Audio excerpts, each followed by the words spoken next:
Bonjour à tous. Donc oui, je vais le faire en français parce que mon espagnol est épouvantable. Je vais commencer par cette planche de remerciements, en particulier aux organisateurs de la RTA. Vous avez été formidables, les emails ont été super.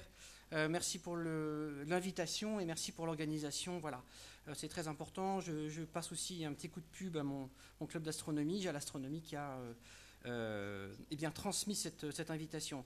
Donc une bio express, je m'appelle Guillaume Dupont comme dans Tintin, je suis ingénieur, mais je suis astronome amateur, je ne suis pas un professionnel. Alors je vais commencer par cette présentation par vous raconter les vacances de la famille Dupont en Sicile. Donc on est à Palerme, et puis donc on se lève super tôt, 9h. 9h on se réveille, 11h on est prêt, on se dit, bouf, qu'est-ce qu'on va faire? Tiens, il y a une cathédrale, Bamos, je parle bien espagnol quand même, bien qu'on soit en Italie, donc on y va. Donc c'est une cathédrale du XIIe siècle, machin, de style arabo-normand propre à la Sicile, donc on rentre. Et là, qu'est-ce que je vois? Vous savez que je suis un fou de méridienne. Je vois une méridienne qu'on voit, alors je ne sais pas comment ça marche, j'appuie là. Voilà, elle est ici. Voilà, avec quelqu'un qui marche dessus, et là moi je deviens fou. Je dis mais pourquoi il marche dessus? Mais attendez monsieur, non, mais c'est vachement précieux, non, le monsieur sur la croix c'est pas important, ça oui, ça c'est super important. Donc les touristes ne me comprenaient pas du tout. Donc voilà, donc on regarde, je dis à mon épouse, elle doit pas fonctionner, puis elle me dit si c'est peut-être ça. Je dis mais non, c'est pas le soleil ça, c'est moi l'astronome, t'y connais rien, arrête un peu quoi. Ah si, ah oui c'est ce que je te disais, oui bien sûr c'est le soleil, elle marche. Donc voilà. Donc les planches qui vont venir vont vous... Enfin voilà, je vais expliquer ce que c'est qu'une méridienne, à quoi elle sert. Et puis après, on fera des photos de méridiennes. Et Satur, tu as failli ruiner mon exposé quand tu as parlé de l'heure tout à l'heure. Heureusement, tu t'es arrêté au bon moment. J'ai eu très très peur. Donc qu'est-ce que c'est qu'une méridienne astronomique? C'est très simple. C'est vraiment très simple. C'est une ligne au sol. Donc moi, je ne regarde plus le ciel. Pour le coup, je regarde par terre. Voilà. C'est une ligne au sol, elle est orientée nord-sud géographique, vous comprenez, vous, la différence d'être astronome.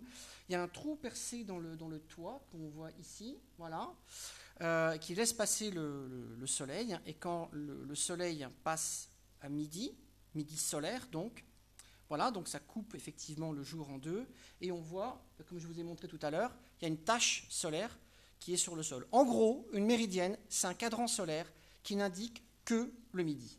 Voilà. C'est une explication, ça suffit. À quoi ça sert?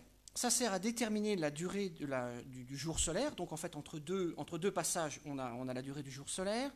On a la détermination des dates des solstices, donc qui sont les positions extrêmes en fait, en fonction de la hauteur du soleil. On a aussi effectivement les équinoxes avec un peu de calcul de trigonométrie, vous avez 4 heures. Ça permet la détermination de la durée de l'année, et je vais y venir pourquoi c'est si important, et ça permet aussi la détermination de certains mouvements, de la vérification de certains mouvements de la Terre. Voilà. Alors là, c'est moi qui l'ai fait, je suis très content, c'est très beau, mais bon, je ne vais pas y passer 2 heures. Ce qu'on constate sur cette planche, c'est entre Ptolémée et Copernic, ici, il s'est passé quasiment 13 siècles. Le système de Ptolémée faisait référence, donc c'est un système géocentrique, mais qui a été perfectionné avec des épicycles et des équants, que je n'ai pas le temps d'expliquer ici, mais en gros, ça permet ça complexifie énormément le modèle, mais ça permet de l'améliorer. Et enfin, là, dans ce siècle-là, on s'est préoccupé de la véritable trajectoire de la Terre autour du Soleil. Je note que ce n'est pas Copernic qui l'a trouvé, c'est Kepler. C'est Kepler qui a trouvé... Le modèle de Copernic, en fait, était à moitié faux. Il disait que la Terre tournait sur elle-même, ça c'est vrai, mais il disait que la Terre tournait autour du Soleil, ça c'est vrai, mais en faisant un cercle. Et ça c'est faux. C'est une ellipse, et c'est Kepler qui va le trouver.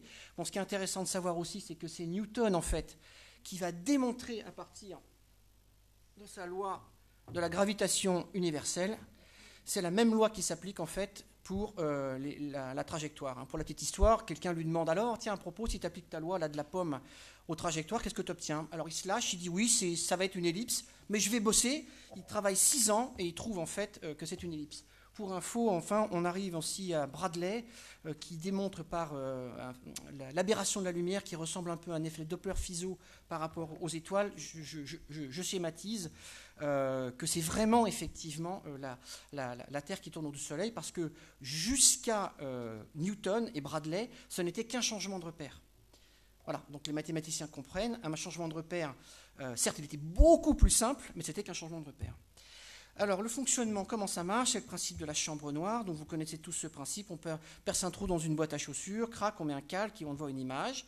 Donc là c'est pareil, en fait c'est un peu plus donc qu'un rayon solaire, en fait ce qu'on voit au sol, donc là voilà, la boîte c'est la cathédrale, le trou bah, c'est l'œilleton qui est ici, voilà, et effectivement plus la boîte est grande, eh ben, plus effectivement, ben, mieux on voit, évidemment. Donc c'est bien d'être dans une église parce qu'en plus c'est sombre.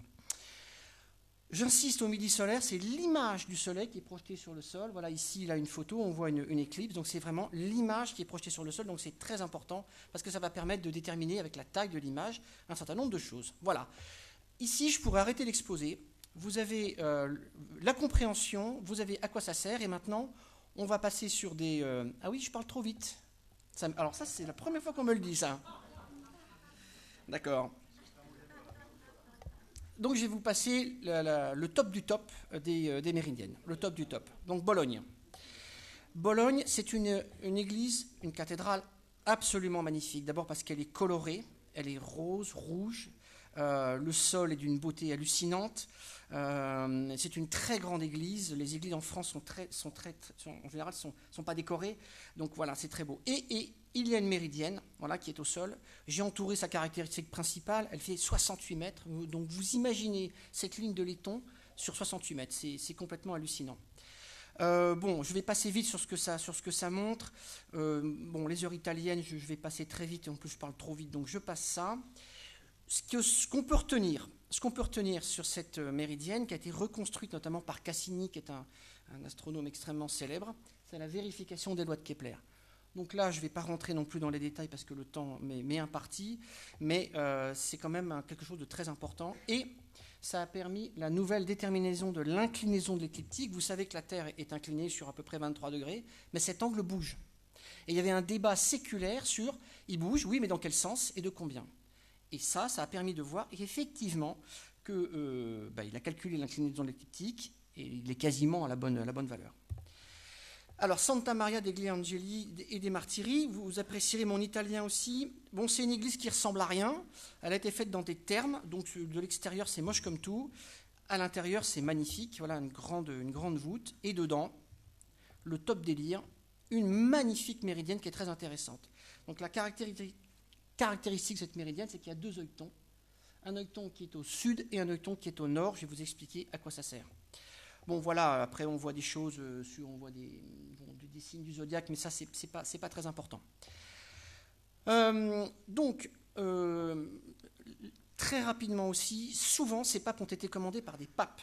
C'est hallucinant, parce que quand on connaît cette histoire, hein, voilà, mais c'est des papes qui ont commandé ça parce qu'ils voulaient en fait, l'immense difficulté des papes à l'époque, c'était le calcul de la date de Pâques, qui est une date qui se calcule sur le rythme lunaire et sur le rythme solaire. Donc vous imaginez le BINS pour calculer ça, vous êtes astronome, vous savez très bien que ce n'est pas 365 jours, un quart, et c'est beaucoup plus compliqué que ça. Donc il fait construire une méridienne, voilà, et puis donc M. Bianchini réalise une méridienne de 45 mètres de long, et il y a une caractéristique dans cette méridienne qui est ça, ce sont ces fameuses ellipses.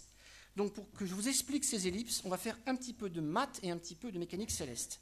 Un petit peu de maths. Une ellipse, je rappelle que c'était conique, donc c'est un plan qui coupe un cône.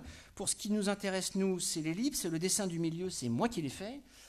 Donc en fait, c'est la projection d'un cercle sur un plan, ça donne une ellipse. By the way, dans une ellipse, il y a deux foyers, c'est-à-dire que c'est la trajectoire de la Terre autour du Soleil dont le Soleil fait un foyer. Et by the way aussi, c'est exactement une ellipse, et il y a un prix Nobel qui s'appelle Eugène Wigner qui s'est interrogé sur la déraisonnable efficacité des mathématiques. C'était vraiment très très très intéressant. C'est une ellipse, et vraiment parfaitement, quoi. Alors, la précession, vous savez que la Terre est inclinée, mais que comme une toupie, son axe en fait tourne sur lui-même. C'est un lent changement de direction de l'axe de rotation. La période est de 26 000 ans. Voilà. La conséquence, c'est que les étoiles ne sont pas vues dans la même direction d'un siècle à l'autre. Et à terme, on changera d'étoile polaire. En 4000, l'étoile polaire sera Gamma de Céphée. OK ? Donc ça, c'est la précession. Bien. On va s'intéresser à quelque chose maintenant, on va s'intéresser à la précession entre 1700 et 2500. Vous verrez pourquoi après.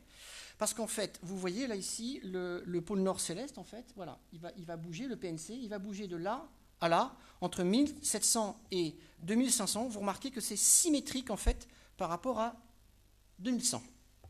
Maintenant, on va s'intéresser à un truc bizarre, on va s'intéresser à la trajectoire apparente au cours du temps de Alpha Ursae Minoris. Vous êtes astronome, vous savez très bien que l'étoile polaire, c'est pas très discriminant, donc on parle de Alpha. Donc j'ai pris Stellarium, et là en 1700, vous voyez, ça fait ce cercle-là. J'avance, ça c'est moi qui l'ai fait, en 2020, ça fait ce petit cercle-là. Donc je reprends Stellarium, on reste sérieux, 2200, ça fait ce petit cercle-là. Et en 2500, ça revient sur ce grand cercle. Vous voyez, c'est la trajectoire, non pas du pôle nord céleste, hein, c'est vraiment la trajectoire de l'étoile polaire, de Alpha.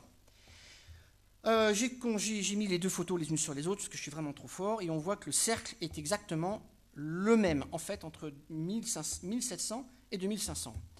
Nous voilà rendus sur nos méridiennes. Donc un jour, Francesco Bianchini se dit, bah tiens, qu'est-ce que je vais faire ce matin?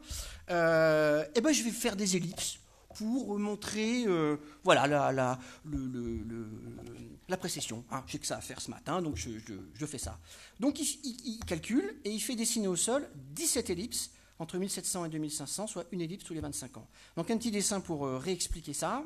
Donc là, ici, on est dans l'année 1700, enfin vous voyez sur le dessin à gauche, c'est la plus grande ellipse. Vous vous souvenez, c'est mon plus grand cercle hein, sur les schémas. On va s'avancer vers 2100, c'est-à-dire quasiment maintenant en fait. Hein. C'est le petit cercle qu'on voit au milieu, c'est la flèche jaune. On va repartir avec la flèche verte en 2500 et ça va retomber sur cette ellipse. Et évidemment, c'est une ellipse, on le voyait en haut à droite, parce que quand on regarde le ciel, ça fait un cercle, mais quand ça se projette sur un plan d'une église, c'est une ellipse, bravo. Voilà, Saint-Sulpice, Paris, combien il me reste de temps là? Je suis à combien? Parce que je parle très vite. En fait, je vais passer Saint-Sulpice. Ouais, je vais passer Saint-Sulpice. Je vais vous parler bon, Saint-Sulpice, voilà, ce qui est intéressant dans Saint-Sulpice, c'est que ça se projette sur une espèce d'obélisque au fond, ça a permis certains calculs aussi, donc c'est une très belle méridienne qui en France, je crois malheureusement, je ne suis pas sûr qu'elle fonctionne. Le dôme de Palerme, voilà, là c'est des gens qui passent dessus, donc là c'est ce que je vous disais aussi, ça a permis de mesurer la durée, mais ce qui est très intéressant dans cette histoire, c'est que j'ai pris cette photo à 13h, 13 minutes, 08 secondes. C'est pour ça que c'était intéressant tout à l'heure que je vous dise que je suis parti à 11h de chez moi. Extrêmement intéressant. Et donc, en fait, je vous la fais courte aussi, j'ai utilisé un logiciel pour calculer l'heure solaire qui serait à 13h13. Et l'heure solaire, c'est 12h. Et regardez ma photo, on est pile à 12h. Donc cette méridienne fonctionne parfaitement, c'est le délire total. Voilà. Donc la méridienne fonctionne. Donc je vais vous faire un petit spare parce que j'ai un petit peu de temps, et c'est là où Satur a failli ruiner mon exposé. Je vais vous parler de l'équation du temps. Parce que quand je t'ai entendu parler de ça, je me suis dit, c'est sûr, il va leur montrer, il va leur expliquer, c'est mort.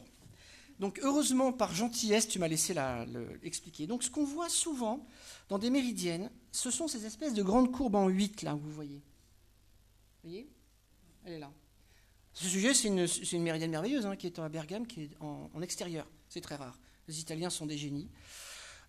Et donc, l'équation du temps, on va faire un peu de maths, c'est ce que tu disais tout à l'heure, c'est l'heure solaire, plus la correction de la longitude, plus l'heure d'été. Je vous la fais courte, mais on comprend.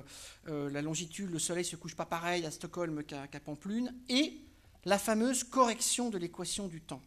En fait, cette ultime correction, elle est due au fait que la Terre, elle a une excentricité de son orbite, comme je vous disais tout à l'heure, c'est une ellipse, et en plus, elle est penchée. C'est-à-dire concrètement, si vous prenez votre montre et que vous regardez un midi solaire, vous pouvez corriger bien entendu, du GMT plus 1, de l'heure solaire, vous pouvez corriger de la latitude, mais même comme ça, vous n'allez pas tomber sur midi. Alors, en fait, donc le calcul, là, il est assez simple. Bon, voilà, c'est du quadratique du sinusoïde. Vous avez 4 heures là aussi, fastoche. Je vous passe les calculs, ça donne ce genre de courbe. Donc là, typiquement, regardez, ici, j'ai fait ma correction. Le 27 juillet, ici, pouf, on descend en bas et ça donne une correction de 6 minutes et 30 secondes. Bon, voilà, un exemple de cadran solaire avec des équations du temps. By the way, ça, c'est des hyperboles, c'est ce qu'on a vu tout à l'heure. Voilà. Et alors là, exemple, Pampelune, parce que maintenant je vais vous raconter. Ah oui, c'est moi. Je vais vous raconter l'histoire de la famille Dupont en vacances à Pampelune. Donc, à Pampelune, qu'est-ce qu'on fait 11h, on se lève, machin, tac, tac, tac. On se dit, bah, tiens, on va aller voir la cathédrale. Et là, qu'est-ce que je vois? Un cadran solaire. Donc, je photographie ce cadran solaire, j'attends. Tout le monde attend d'ailleurs jusqu'à passer au midi solaire. Et là, il faut me faire confiance. C'était pas très facile que j'étais loin, mais le midi solaire, il est là. Et cette photo, elle a été prise à 14h10 et 1 seconde. Ici, c'est ce qu'on voit en bas. 14h10. Le 20 août 2022. Donc là, en fait, on fait le calcul. Alors, je vous la fais courte aussi. Ici, la colonne, ici, si on ne tient pas compte de la correction de l'équation du temps, en fait, il va nous manquer 3 minutes et 24 secondes. Si je ne corrige pas ça, je vais trouver 14 heures et 6 minutes et 36 secondes. Si je corrige avec l'équation du temps, je trouve 14 heures, 9 minutes et 60 secondes, soit 14h10. Donc j'ai bien tenu compte de l'équation du temps. Et d'ailleurs, en fait, je suis quand même allé vérifier sur le logiciel. Et c'est ce qu'on voit ici. J'ai bon. C'est-à-dire que là, j'ai rentré l'heure solaire. Et je tombe bien sur 14h10, qui est l'heure qui est ici. Voilà. Je suis allé vite. Mais pour une fois, j'ai tenu le temps. Je voulais encore vous remercier. Et je suis à votre disposition si vous avez des questions. Remarquez l'expérience de physique, je ne recule devant rien.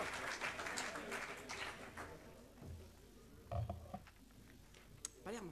Un par de minutitos sí que nos da tiempo, porque ha ido muy rápido, pero... Je suis désolé pour la traduction, je parle très vite, c'est terrible. Sí, sí.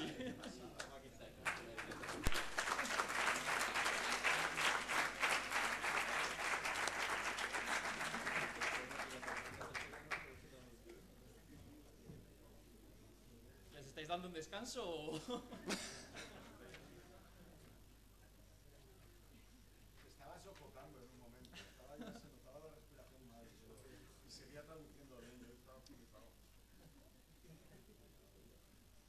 Bueno, pues si no pasamos sino con la siguiente ponencia.